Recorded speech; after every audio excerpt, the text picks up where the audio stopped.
വിഷുക്കാലം എത്തിയതോടെ തൃശൂർ മറ്റത്തൂരിലെ ചെട്ടിച്ചാൽ പാടത്ത് കണിവെള്ളരി വിളവെടുപ്പിന്റെ തിരക്കിലാണ് കർഷകനായ രാജൻ പനങ്കൂട്ടത്തിൽ.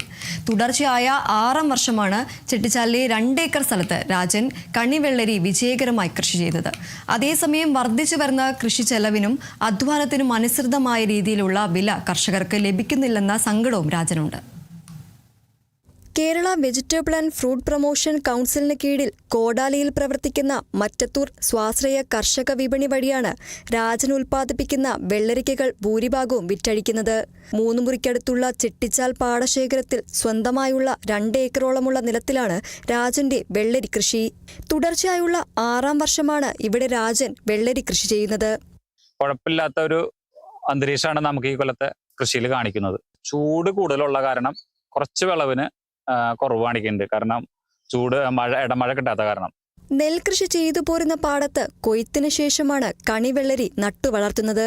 മറ്റ് പച്ചക്കറി ഇനങ്ങൾ വൻതോതിൽ കൃഷി ചെയ്യുന്ന മറ്റത്തൂരിൽ വെള്ളരി കൃഷി താരതമ്യേന കുറവാണ്. മുണ്ടകൻ കൊയ്ത്ത് കഴിഞ്ഞ ഉടനെയാണ് വെള്ളരി കൃഷിക്ക് നിലമൊരുക്കി വിത്തിടുന്നത്. മികച്ച വിളവ് തരുന്ന മഞ്ചേരി ഇനത്തിലുള്ള വെള്ളരി വിത്താണ് ഇത്തവണയും രാജൻ കൃഷിക്ക് ഉപയോഗിച്ചത്. ഓരോ വർഷവും വിളവെടുക്കുമ്പോൾ മികച്ച വെള്ളരിക്കകൾ മാറ്റിവെച്ച് അവയിൽ നിന്നും എടുക്കുന്ന വിത്തുകളാണ് തുടർന്നുള്ള വർഷം കൃഷിയിറക്കാൻ ഉപയോഗിക്കാറുള്ളത്.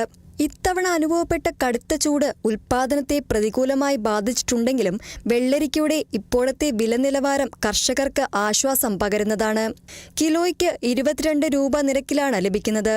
എന്നാൽ വർദ്ധിച്ചു വരുന്ന കൃഷിച്ചെലവിനും അധ്വാനത്തിനും അനുസൃതമായ രീതിയിലുള്ള വില കർഷകർക്ക് ലഭിക്കുന്നില്ലെന്ന സങ്കടവും രാജനുണ്ട്. കർഷകരുടെ ഉൽപ്പന്നങ്ങൾ ചന്തയിൽ കെട്ടിക്കിടക്കാൻ ഇടവരുത്താതെ ഹോർട്ടികോപ്പ് സംഭരിക്കുന്നത് കർഷകർക്ക് വലിയ ആശ്വാസമാണെന്നും രാജൻ പറയുന്നു. വില കൂടുതൽ എന്ന് പറയാനില്ല, കഴിഞ്ഞ കൊല്ലത്തെ വില പോലെ തന്നെ വലിയ കൂടുതലൊന്നുമില്ല. എന്നിരുന്നാലും നമുക്ക് കൃഷിക്കാരെ സംബന്ധിച്ചോളം പിടിച്ചു നിന്ന് പോവാം. അങ്ങനത്തെ ഒരു വിലയാണ് ഈ പ്രാവശ്യമുള്ളത്. തിരുവനന്തപുരം അടക്കമുള്ള വിവിധ ജില്ലകളിലെ ഔട്ട്ലെറ്റുകളിലേക്കാണ് രാജൻ വിളയിച്ച കണിവെള്ളരി ഹോർട്ടികോപ്പ് കൊണ്ടുപോകുന്നത്. കഠിനാധ്വാനവും അനുകൂലമായ കാലാവസ്ഥയും ഉണ്ടെങ്കിൽ ഈ കൃഷിയിൽ നിന്ന് മികച്ച വരുമാനം നേടാനാകുമെന്നും രാജൻ തെളിയിക്കുകയാണ്. Kerala vision news, Thrissur.